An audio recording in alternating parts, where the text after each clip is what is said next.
Hi, everyone. This is Eric, and today's episode is a very special one. We have guest host Luke Cavanagh on, and we're real excited about his future in podcasting, and I think you're really going to dig this episode. So enjoy. Welcome, everybody, to another edition of the Spirit of EQ podcast. My name is Luke Cavanagh. I'm your host for today. And today we're going to be talking with Giovanni Leoni about a topic that is literally going to change the world and change life as we know it. We just don't know exactly how yet. The topic, as you might guess, is artificial intelligence. And Giovanni is my guest today, Giovanni Leoni. He is with Credo AI. Longtime former colleague of mine. We've known each other for in many different iterations and places, and now Giovanni's carrying the torch for ethical use of AI in businesses. So Giovanni, I'm going to throw it over to you now. Please introduce yourself for us. Thank you, Luke, and really appreciate to be able to be on this podcast. I'm real looking forward to the conversation and happy to see that this is another iteration of the cycle of our engagement over the years. Yeah. So I've been deep into the topic of improving businesses, processes, deep into business operations, analytics, and AI, and ethical use of AI for the past 20 years. It's closing up on 25 as it is.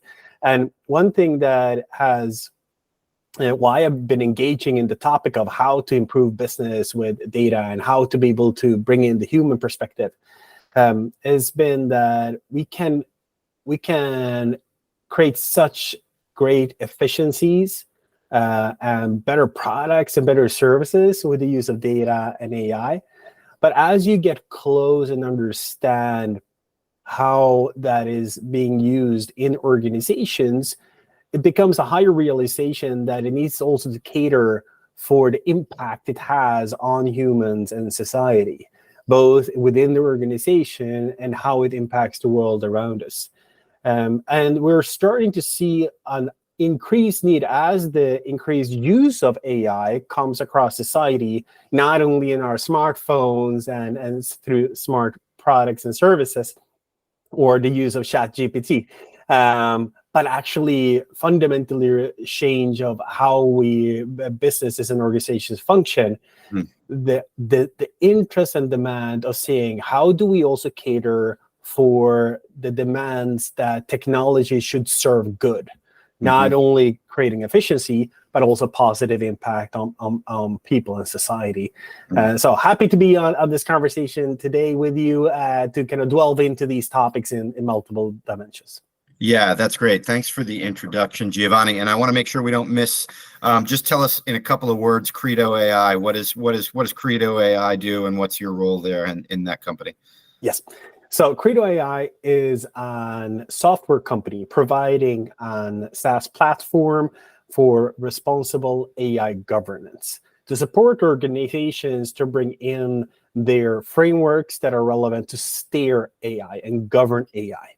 So it's to support organizations to bring in their own ethical internal policies around AI or external frameworks like standards or regulation or guidelines to be able to steer the use of AI. So it aligns with the internal values of an organization, but also aligns with external demands and frameworks.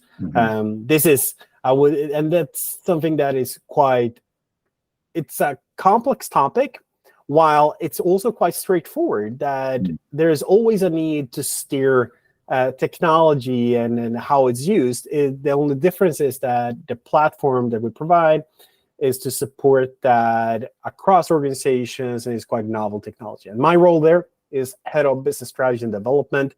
I engage to see how we can progress this across the world with both customers and partners, and to be able to see how we can support them on the journey of building the capability around AI governance.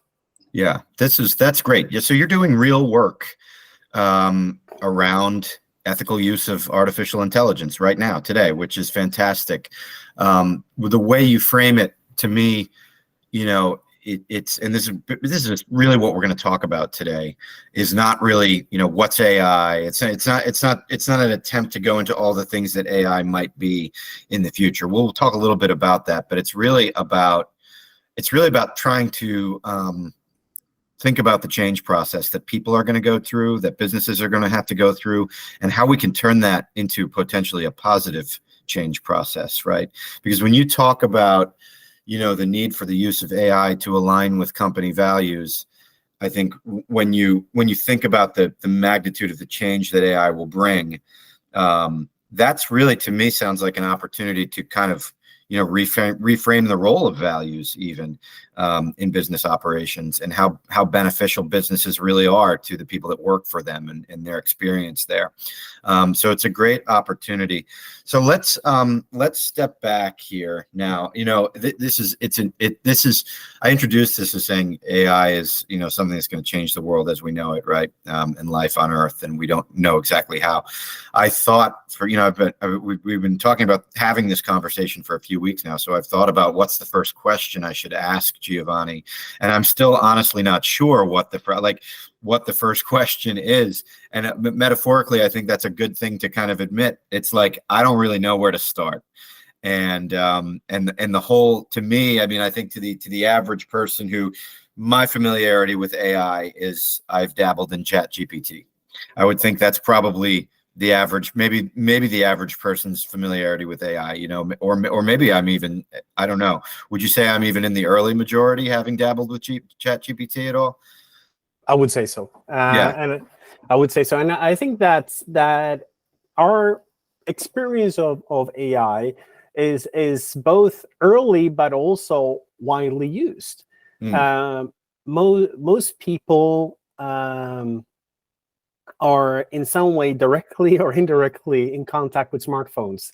Smartphones are walking AI devices. They are developed in such a way to be a smart symbiosis of hardware, software, and applications. These are fueled with smart use of algorithms. And we are using them on a daily basis, directly or indirectly. It's a pervasive part of our society. And the more digital solutions out there are highly infused by artificial intelligence. So I think that we are close to AI in many ways, shapes, and form. But at the same time, there's still a very small share of organizations across the world that are fully AI mature, that have embedded it in their organization. I think a lot of majority are talking about it.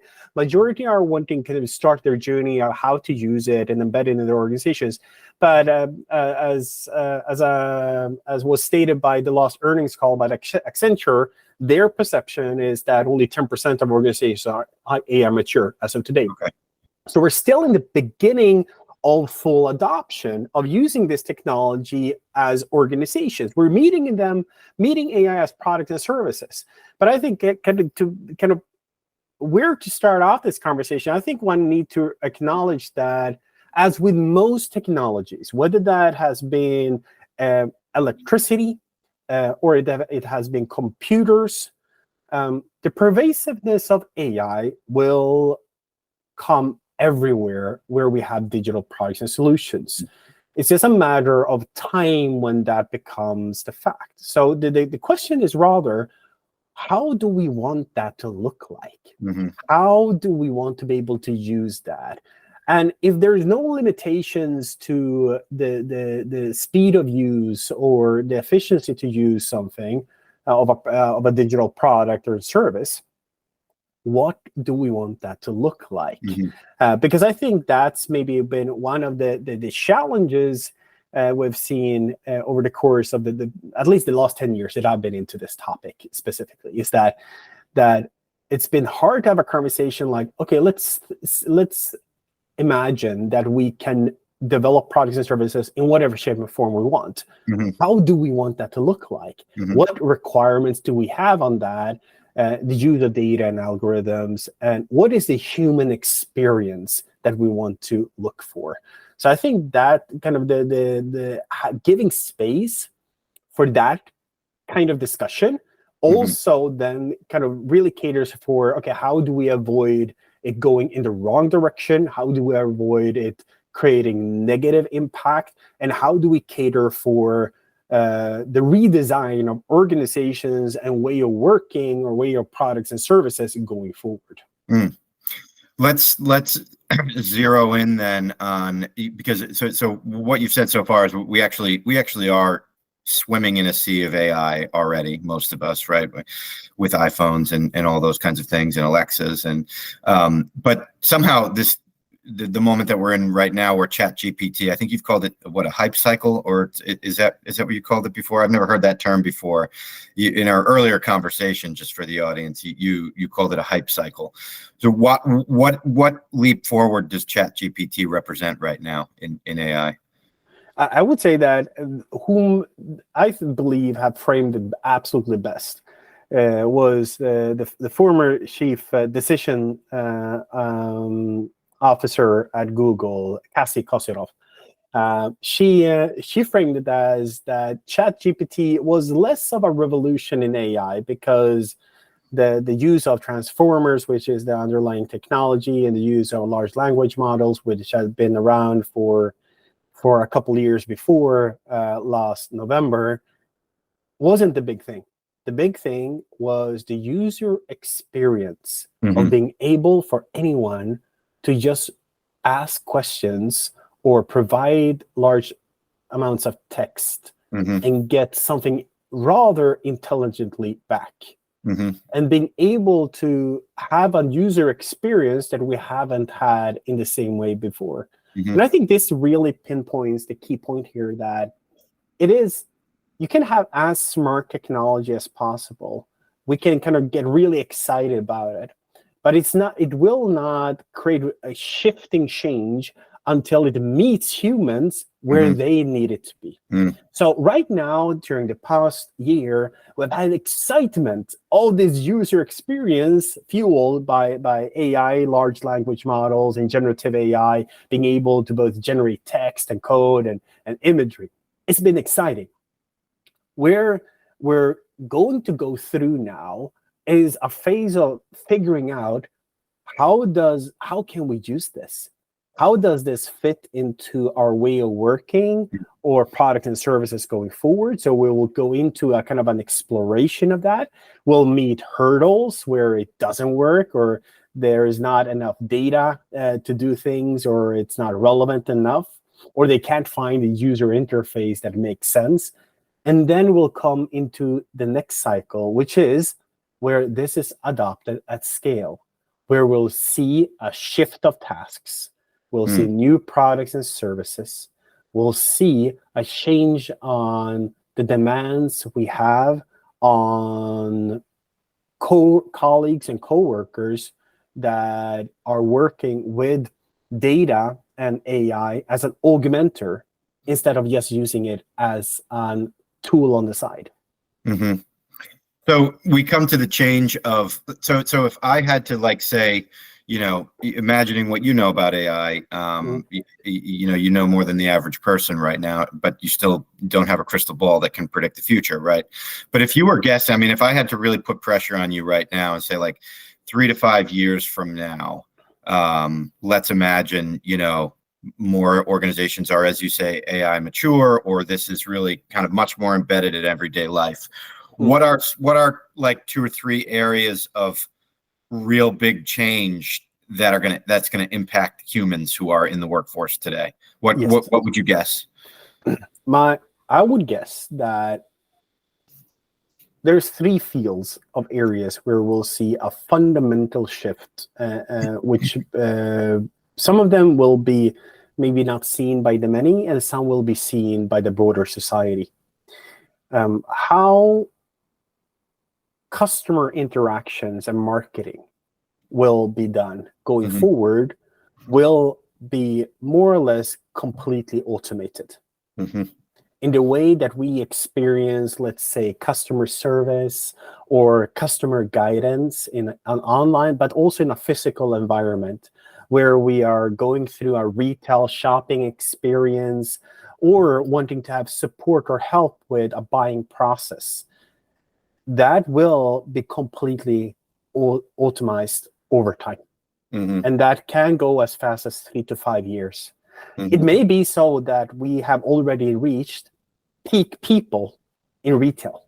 It may be so that we'll already reach peak people in marketing, sales, and communication. So that doesn't mean that people will vanish from these kind of context or interfaces. It will just be a different type of role, a type of role where they are working with strategy, direction, working with being able to prompt, quality check, and steer communication and what should be said. But it will be in a much more strategic and tactical way, where operations within these fields will be managed by AI to its complete context. So that will entail a huge fundamental shift in both how we as people interact for marketing guidance and sales processes, but it will also impact the organizations that provides this overall. Well, of course, we've seen tendencies of these with automatic checkout, the rise and surge of online shopping, but this will just escalate. And the reason why this will escalate, because I've been many years within also the kind of online context and digital products and services, is that it's really hard to meet the nuance of people's questions and needs. The shift with generative AI is that you can meet that nuance. So it's about where we're seeing a shift is that we can the use of AI can meet the nuance of reality, and it can do so at scale, still being able to meet and provide relevant product and service. So we'll see a fundamental shift in sectors that are having a quite high degree of people in the workforce, because the kind of service and guidance that is provided today will not be necessary to the same degree, and it will shift the way of how it's done. So I think that will be most apparent in the shorter time frame of 3 to 5 years. What also will be a radical move, a shift, which is maybe not as seen, but it's the internal mechanics of organizations. So the creation, like the execution of administrative tasks, the execution of let's say, IT departments, development of code, to be able to manage internal workflows of information, that will to a very high degree also be automized, because it can be steered in a clearer way, and it can meet the nuances that otherwise have been compensated by people, can then be managed by smart products and services used within organizations. So we will see a great shift of white collar work on one side for internal, more administrative tasks, and we'll see a huge shift in services in terms of kind of how to be able to meet people in guiding them through the experience of products and services.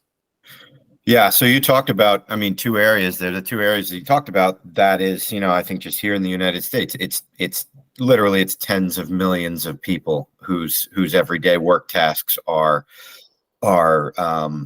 going to change, there are different ways you could say it. You could say it in the black hat way, right? Or you can say it in the opportunity thinking way. And that's, I think, the crux of the conversation that really interests me right now, because we talk about change. I mean, you talked a little bit about being at the World Economic Forum meeting recently, I think in San Francisco, and being on an AI panel there, and how a big part of the conversation there was just around change management and managing, those two really good examples that you gave, great answer to my question of what are some of the early changes or the soonest transformations we might see as a result of AI. And you described a couple of areas that are going to impact tons and tons of people. So I want to dig into that a little bit, because There's one change map that I work with from a company called 6 Seconds, which is, it talks about the cycle of forces that drive positive change and the cycle of emotions that can work against change. And so when you can generate emotions like excitement, courage, and curiosity, that drives change. When you look at things from a perspective of judgment, frustration, and fear, which is going to happen when this kind of wave of change is coming and we don't know what it means for us and whether it's going to make us obsolete as workers, that's what's going to create resistance in a change process. And in this case, it's not going to slow down the adoption of AI by businesses. It's just going to create suffering for the people impacted by it if we're stuck in a place of judgment, frustration, and fear. And I want to be clear, I'm not predicting a lot of suffering. I'm just saying that if we meet these changes, if people and organizations meet these changes with high amounts of judgment, frustration, and fear, that's going to lead to a lot more suffering as a result of this change. Would you agree with that? Yes, and I think one needs to also kind of see this as a kind of out of larger cycles. Have we been experiencing this before? Yes. Mm-hmm. We've been experiencing the implementation of new technologies. We've seen the impact it has on businesses and how products and services are being delivered. It usually goes over a longer period of time. So that's the difference today, is that it just goes faster. Mm-hmm. Usually one could have a type of training and experience that lives almost throughout your work life. And what we're really getting to understand now, that you most probably need to reinvent yourself, not one or twice, but maybe 3 times throughout your work life. Because the rate of change of how technology can make a difference in the business you're doing or the type of work you're executing is so much faster. So it's nothing new that we change and adapt. It's nothing new in the difference that organizations changes to it.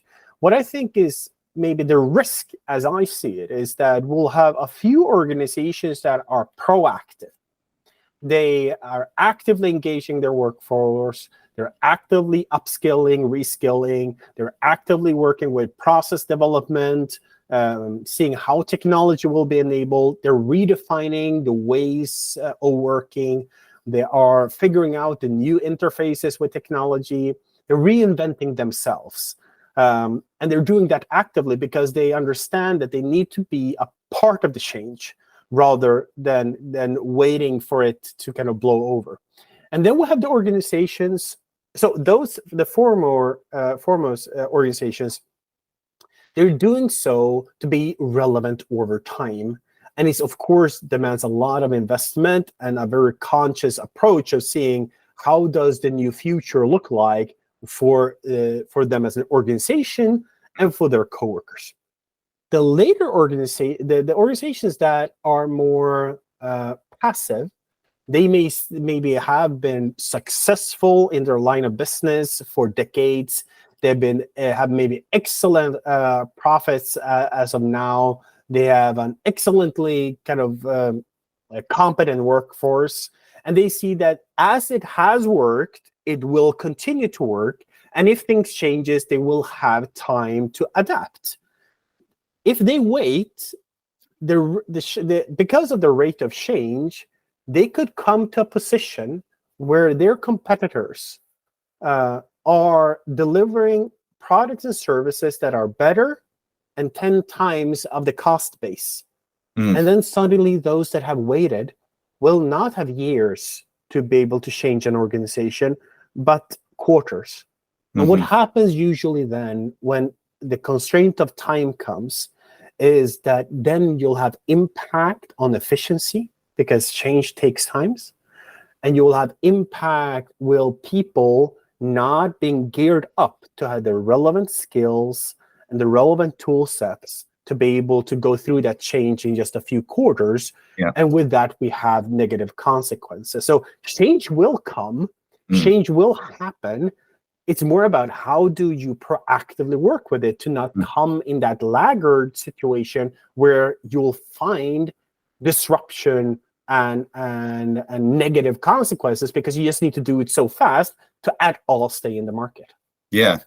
I mean, what you described there is, of course, right. Because it's going to, the pace just continues to sort of quicken over time. Because like exactly what you described there, that change of, the company in the second bucket there that's been successful for a long time and kind of, thinks it's going to remain successful with its model into the future, and is maybe a little bit slower to adapt. I mean, you and I have been through that. It's not unfair to say that IKEA was that kind of company when things like e-commerce came into the mix, like not a company that had been fantastically successful for a long time and probably was not particularly tech forward in the 2000s, after the internet came. There was some technological adoption, but they were not cutting edge the way Amazon was cutting edge. They've still managed to be successful up until now. I don't really know how things are technology wise in the organization right now with AI. You might know that better than me, but our working example was the example of a company that really had to scramble to catch up in certain technological areas, right, during the 2000s and the 2010s, and probably is still somewhat in that process.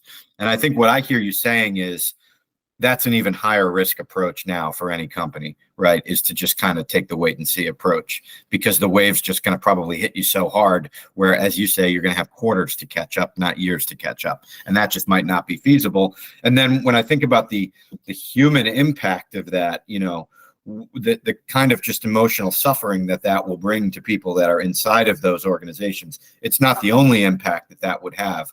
But that's kind of what I'm most interested in here, especially, we are in a podcast here where we talk about EQ, and to think about, the way people will react in those kinds of situations. That's really something that I have a great interest in avoiding. And that's why I take an interest in the work that you're doing, because I think you're looking to make a positive impact there, right? Yeah, and I think here is where it becomes really interesting, because what we need to acknowledge is that humans, I fundamentally believe, at least, okay, I'll state it as my own opinion to be very clear. I believe I think people will want to do a good job. Yeah. That's the thing. They want to provide value, and they want to be able to see that they are doing something that is relevant. They're also that, but I think what we need to acknowledge is that we have a challenge when people identifies themselves with a specific set of tasks as their part of their job identity, and as it should be, because what we will know will shift is tasks. So to be able to deliver value will stay the same, to be relevant will stay the same, but tasks will change in one shape or form for white-collar work. Interactions with technology will change the way tasks are executed. How we're interacting across the organization and how we're being augmented by AI will fundamentally change a lot of tasks. In the end, it could be so that one still delivers, let's say, a great product, whether that is home furnishing within IKEA, or a digital product, let's say like Netflix or anything else. But in the end, the types of tasks will change, and an individual and then augmented to an organization that goes through a process of change. I think one of the key points is that how do you bring people along that journey with their buy-in that they're delivering to value for an organization, deliver to a process rather than executing tasks. Because if one kind of hold on tight to tasks, the risk is that when the task vanishes, it's almost like ripping out the rug underneath people. And that, of course, if the acknowledgement that we will change tasks or they will vanish and morph into something else, how does one proactively work with actually creating the preconditions to be able to do so in a relevant way? Because my experience have been over the years of driving development within organizations, both IKEA and beyond, is that the best people to drive positive change are the people that are already working for organization. Their implicit knowledge of how business works, the implicit understanding of business processes and market understanding and organizational understanding is invaluable when going through that kind of change process. So the highest assets, if one would say so, are the people, while at the same time, those are the most challenging parts of a change journey for an organization. It's easy to find a new policy, a new strategy, maybe even a tactical plan how to move forward. The hard part is actually having people on that journey, both being able to feel that they find their own new place in the new way of working, but also being able to continually contribute with their knowledge. Yeah, and the challenge there, you're right. When you identify people as the greatest asset, but also in some ways the greatest challenge, right? And what I see is that what creates that, the uniqueness and the challenge is largely that's largely an emotional question, because what happens in change is, part of the way our brains work is they're constantly trying to predict the future, predict what's going to happen in order to keep us safe in the future, and also in order to be efficient. So our brains predict what's going to happen in the future based on what they know from the past. And then when we have something that's coming in totally out from the side, like AI, that we don't know what to make sense of, it generates these emotions like, okay, be scared of this. Okay, judge this, keep yourself safe, stay away from it, run away from this. These are just the things that brains do to try and keep us safe. They're not the greatest adaptations. They're from times when we had to run away from tigers to stay safe. We don't really need to, AI is not a tiger that's trying to eat us, but many people's brains may see it that way. And that is the question for me is, so when you talk about, it's a really interesting point, when you talk about the need for people not to identify themselves with a set of tasks and to remain sort of flexible and agile, that's really what people need to train in now. And that's a highly valuable personality trait, I guess, in this coming change. What I see is that's not really what companies say that they're looking for. I mean, if you look at a job ad anywhere, we need you to be good at 75 different tasks, right? Yeah, and it does come from a point of where that has been successful. Yeah, it comes from the point where so I see this as kind of it's a cycle we've been going through, where we're becoming more and more specialized. We're becoming more and more detailed, kind of being part of becoming that really super sharp cogwheel in a big machine. Yeah. I remember when we were working in supply chain, you and me, Luke, back at IKEA, there were 200 roles that was along that supply chain, and each one of these 200 roles worked in perfect, like synchronized harmony to be able to make a global supply chain work. So the necessity of being very specific on task has come from a point of good, because one wanted to be able to kind of gear up people with the capability to deliver, to be that critical piece in a big machinery. The challenge is that when things goes fast in terms of change, we may not even know how that task list will look tomorrow. Mm-hmm. So that's so the rate of change is going so fast, and where we as individuals contribute with value will shift.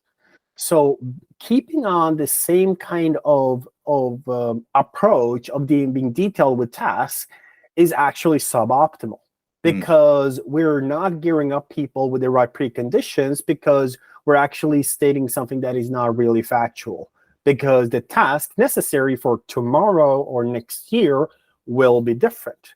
But I think it's more about we need to maybe take one step back and talk about the capabilities that that individuals needs to be able to do to be able to deliver value. And then value comes in, okay, what do you bring as a human to complement and to be augmented by technology? And then the tasks will shift as technology's capabilities changes over time. So for instance, if we take a few examples. So what we've seen is that when really senior coders are augmented with code generation, they can have a tremendously higher output because they can both get the fundamental work done while at the same time fine-tune and identify where they see the challenges, because they can see the nuances of how it works. Well, the same thing with someone that is creating text. They can have great output as a draft and then review and fine-tune it to really have the right tone of voice and being able to wash away things that are a bit off tone or off track. And it's that kind of combination of being able to know the topic, know the context so well enough that when being augmented with the use of technology and AI or generative AI, then they can take it that to the next level with their competence of the context. Okay, it's what I was almost like picturing, like when you in the example of the senior coder, it's like the senior coder gets an extra brain to work with. That's like, outside, he has one brain doing this, and then his or her brain provides added quality, really. Going back to thanks for those examples. They actually brought a lot to light for me. Going back to your point about the need for people to not be identified with tasks and to be ready to adopt a new set of tasks really at any time or very quickly in quick time frames. That we don't know what those look like tomorrow. You need to be ready for that. So if you had to put words on the capabilities that are the human capabilities that are really valuable there, that organizations and individuals can start to develop now to be good in that context, what are those capabilities? I would say that there are some things one can already start today. Yeah. And one of them is to create a general understanding and awareness of how does this technology work. Test it out yourself with ChatGPT. Read up on articles or looking up on podcasts to be able to really get an understanding of what are they talking about, what's beneath the surface of the buzzwords, and specifically what is happening with their own line of business. Just having a general understanding creates a kind of being able to navigate that space. I think that's one of the things. And that's curiosity, not to interrupt you, but it's curiosity, right? And that's one of the positive change drivers. One of the key positive change drivers is curiosity. So approaching that stuff in a spirit of curiosity within ourselves is really important, in my opinion. Yeah. It is. And it's also, and kind of to kind of spin off that, the theme of curiosity is that also being curious of your fellow coworkers. So outside of your role, outside of your specific unit, how do you connect with everyone else? Because I think as we're going forward, one of the key, most important human capabilities you can bring to the table is to be able to understand the bigger picture, understanding how everything is connected, being able to find a common language with your fellow coworkers along a value chain or other cross-functional units, building up that human capability to connect with people, because that will be one of the key enablers to where you can bring a lot of knowledge and help to have an organization thrive. Also to be able to understand your context, whatever that is in a certain business or a certain area of operations, understanding that contextual use will be quite important. Also kind of spinning off on curiosity, But also, I would say, kind of coming back to the reframing of tasks, is also to understand that in the work that one is doing today, what could be automated and what is something that really caters for the human perspective, and where the human perspective or the human action brings really tangible value. Because I think being part of the process of understanding, oh, wait, now, if one has a feeling that I don't want to do these administrative tasks, then most probably there's already an AI for that to take it away. So I think it's more to also acknowledge that, okay, where do I bring value as a human? How can I maybe double down on building skills within that? And in terms of the things that can be automized, they will be automized over time. So it's more to see, okay, how can one understand that? So one also start to gearing up and being ready for whenever that change happen. I'm gonna rewind a little bit too, because you make so many good points so quickly. It's like it's almost like a metaphor of how AI is going to happen. So I have to keep jumping back to something you said like 2 points ago. But when you talked about connection, the idea of connecting with others in your organization, you work in a larger organization or even smaller organization, that one hits. I want to take that down a little bit of an EQ path as well, because just as you're carrying the torch for the ethical use of AI in organizations, I am really coming alive to the idea that I look at a lot of studies of, the lack of engagement, the low levels of engagement that so many people have with their work today. Gallup just had a big one that talked, and they come out time after time, and you see only maybe 20%, usually 20% of people or 25% of people are like engaged and passionate about their work, as you seem to be. That's a lot of people who are kind of just going through the motions, and some are actively disengaged. I really, really believe that a big fundamental piece of that equation is about human connection. I don't believe people in their work every day with their coworkers in their organizations are experiencing and driving authentic connection with each other. And why that matters, that's not really in anybody's business plan. You don't really see that in anybody's business plan, that our workplace needs to be a place of authentic connection. But within ourselves as people, we fundamentally need that in order to be happy and fulfilled. We have an innate need and yearning to connect with other humans on a deeper level in order to have happiness, real lasting happiness and fulfillment. And I think people are spending a lot of time at work and not getting that.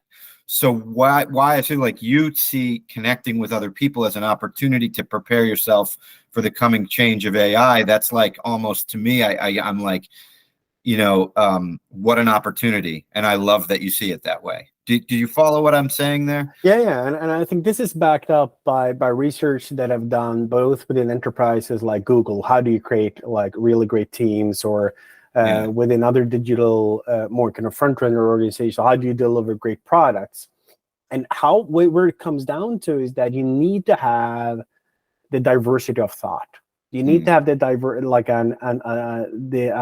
psychologically safe environment, yes, to be able to connect it, where it's actually with it's seen as positive to connect with other people, that you're encouraged to find a common language between the organizations, between the functions, because that. The reason why is that important? Can't we all just be super efficient and sequential?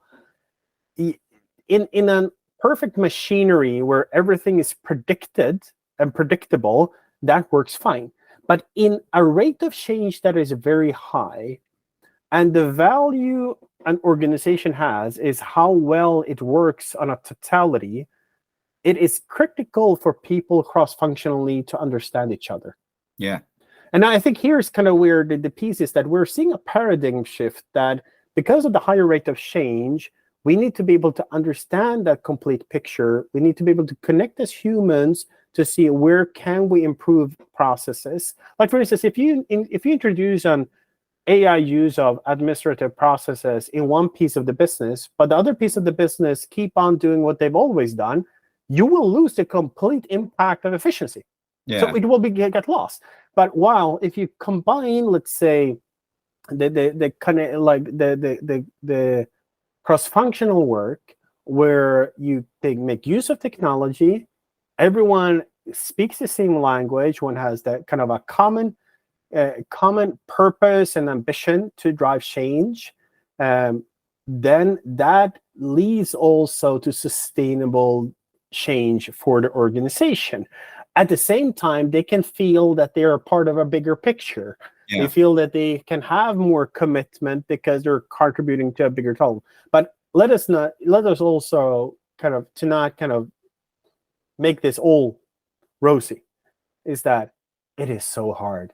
Yeah. It is so hard to connect with people that are maybe not speaking your same language, that do not have the same kind of framework as yourself, that maybe initially don't have the same goals as yourself, that may not been collaborating with you over time, that you may even have initially counterintuitive interest. And here, I think one needs to acknowledge that as one connect with people across the organization to drive through sustainable change that makes sense, it will take more effort than one can anticipate to make it work. Because we're talking about people. It's not just a plan that is mechanical to be executed. No, it's not. And that's just a perfect place for you to kind of land that thought, because you talked about the manager who just kind of says, can't we just be efficient? Can't we just, pursue hyper efficiency with all our tasks and go after that and make the machine work better? Maybe managers don't speak like that, but how many leaders are sort of oriented a little bit more toward that versus the idea of they think that's the whole answer and have no concept of the idea of creating psychological safety, holding space for people that we know have totally different perspectives to try and integrate those perspectives, to holding space for people to be whole people, flaws and all, be invited in, to feel safe, whole, to bring their whole self to work so that they can bring the magic that only humans can bring into this equation. I think you're so right that that's really important. And you're also so right that, not enough organizations are on the path of really embracing how to do that well, because it does take lots of time, effort, and space. Yeah, and I think here is one, and I don't think it's really it's not really the fault of managers or organizations that haven't been prepared for this. I think it's more to see that instead of seeing the human dimension as the drawback, the challenge, the uncertainty, what is pulling change management back. I think one needs just to rephrase it and understand that change will not come without having humans being part of the process first, and then the mechanics of process and organization will follow. And I think it's about being able to understand, okay, in which order does this happen? Because I think we're trying to make it's like we've had a change process, and then one have often seen like first we develop the plan, execute the plan, and then we do a bit of change management.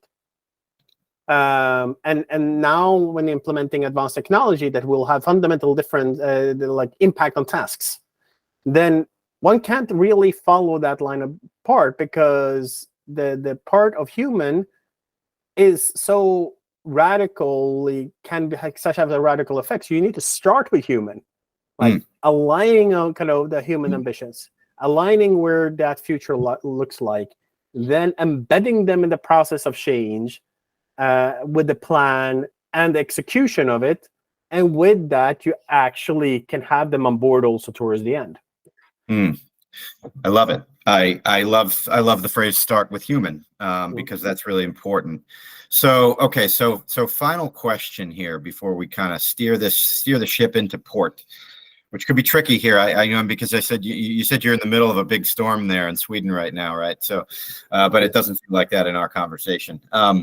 You are the CEO of any company, the largest company in the world right now. Now I'm talking to you the way I talk to Chat GPT, trying to get a good prompt. But you're the CEO of whatever company you'd like to be the CEO of. A large organization has a huge impact on the world. You see the coming AI change, and you want to start with humans first. If you are addressing your entire workforce now, what is the single most important thing for us as people to focus on in the next couple of years in order to get ourselves ready for transformation that we do together? What is that thing? Without a doubt, to really put it front and center, to say that the people on board today within the organization are the most valuable part of the organization. Technology will shift and change how the organization delivers value in terms of product, services, and dividend. Like it will be, that will change. But the most critical part to make that successful are the people. And also to be able to state that it's through the engagement of people, having them part of the change process of contributing to how to become modern and relevant at any given time, will be how that success will materialize. That they will be a part of shaping how that looks like, and that has as a precondition to bring their knowledge along the journey, but also to see that it will be a continuous change process going forward, which will take energy, but it will be the only way for the organization to stay relevant. Without the change, the organization will not be relevant and will not be able to sustain and deliver value over time. Yes, that's the start. So being really direct with a truthful realization that this will be hard, but that a key success factor is the people on board. And I think that will leave people with us like a sensation that I could be a part of the solution. I can contribute with my value, but also for those individuals, and we need to be also honest about this, those that do not want change, that do not want to change their task, they'll move elsewhere. And I think one needs to be quite truthful about that some people do not want to onboard on this kind of change journey. And I think it's being that honest from day one helps a lot for the organization, because then they can onboard people that would want to contribute to that kind of journey. So I want to work for the CEO who says to his organization or his or her organization, people who work for us, you are the most important part of this change. I want to work for the CEO who says that to their people and then goes out and actually treats their people that way as well, and invests in them, and invests in their whole person learning, and invests and understands the emotional experience that they will go through. As you say, you boil it down to the word hard. It's going to be hard because to a large degree it's going to be emotionally difficult for people at times, and that's okay as long as your eyes open about it and accepting of that reality, and not sort of fighting against it or leaving people alone in that reality. And I think, to me, that's a big piece of the equation. So Giovanni, thank you so much for your time and your competence today. I could go on, in this conversation for hours. I didn't even get to 20% of the questions that I had. So I think maybe we take this forward at another time. Again, Credo AI, Head of Business Development. Any final words from you, Giovanni? No, I just would like to thank you, Luke, for a great conversation. I think these are the kind of thing that you can kind of keep on talking for hours. But I think it's critically important that what you have also raised as questions today is that how do we look upon the changes we have ahead of us, both organizations generally, but also with the impact of advanced technologies, AI, and see how do we see that as a core element of success, and how we can actively and consciously cater for that, both the challenges it comes with it, but also where a core piece of how this is successful will be how we have this top of mind from the start. Yeah. So I'm just really, really happy to be able to talk about these important topics, and happy to continue the conversation at a later stage. Yeah, and I'm happy that you're doing the work you're doing. Please keep carrying that people torch through this technological revolution, and I'll be right behind you. Thanks for joining us, Giovanni. Thank you. See you next time, everybody.